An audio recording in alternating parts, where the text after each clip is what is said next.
Saudara-saudariku yang terkasih, salam jumpa dalam Renungan Harian MSC Provinsi Indonesia, edisi Sabtu 27 Januari tahun 2024. Hari ini kita mendengarkan Injil berkisah tentang Yesus yang berlayar bertolak ke tempat yang dalam bersama murid-muridnya, dan ketika di tengah danau mereka mendapatkan angin dan badai. Suatu kesempatan yang istimewa yang menjadi kesempatan yang baik bagi Yesus untuk mengajarkan kepada murid-muridnya tentang siapa dirinya sebagai seorang Kristus Yesus. Ketika badai dan gelombang menerjang, Yesus tertidur di geladak kapal dan murid-muridnya datang dan membangunkan dia dengan satu kata-kata yang menarik. Guru, engkau tidak peduli kita binasa.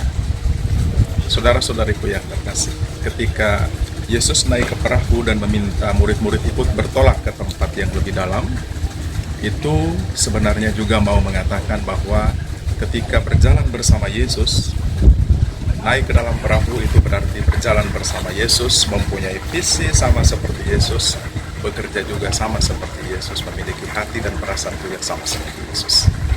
Inilah yang diajarkan Yesus ketika mengajak murid-muridnya bertolak ke tempat yang lebih dalam, mau mengatakan, marilah kita masuk lebih jauh tentang tugas dan perutusan kita, sekaligus juga masuk lebih jauh mengenal siapa Yesus. Ini juga mengatakan bahwa ketika berada berjalan bersama Yesus, setiap orang diminta untuk memiliki semangat yang sama, bekerja bersama bekerja, dan juga memiliki hati dan perasaan yang sama. Ini hal yang pertama.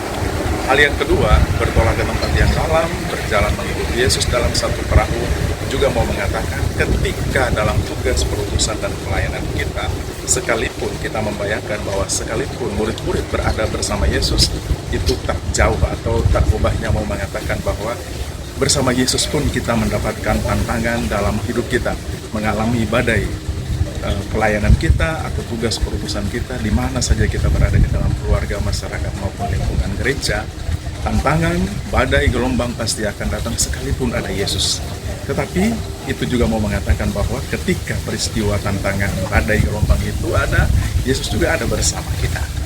Ini juga mengingatkan kita bahwa ketika kita menjalani tugas perutusan kita dengan baik, menjalani hidup kita, menjalani tugas dan pekerjaan kita di mana saja kita berada, kita tetap mengingat Yesus. Demikian, ketika mengingat Yesus, kita akan datang kepada Dia sama seperti para murid, membangunkan Dia, Guru, engkau tidak peduli kita binasa. Seringkali ketika kita mengalami badai gelombang, kita kemudian mempersalahkan kenapa ini terjadi padaku Tuhan. Jadi Tuhan menjadi kambing hitam, kenapa?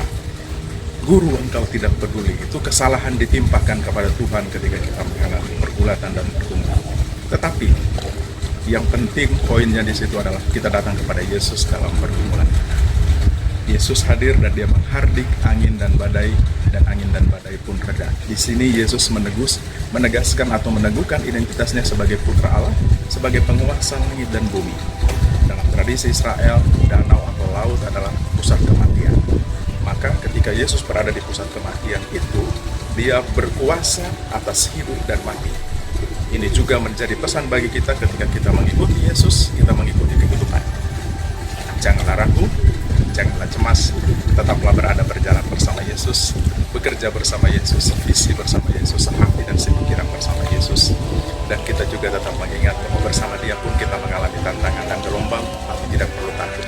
Datanglah kepada Dia, Dia akan bersama kita. Tuhan memberkati. Amin.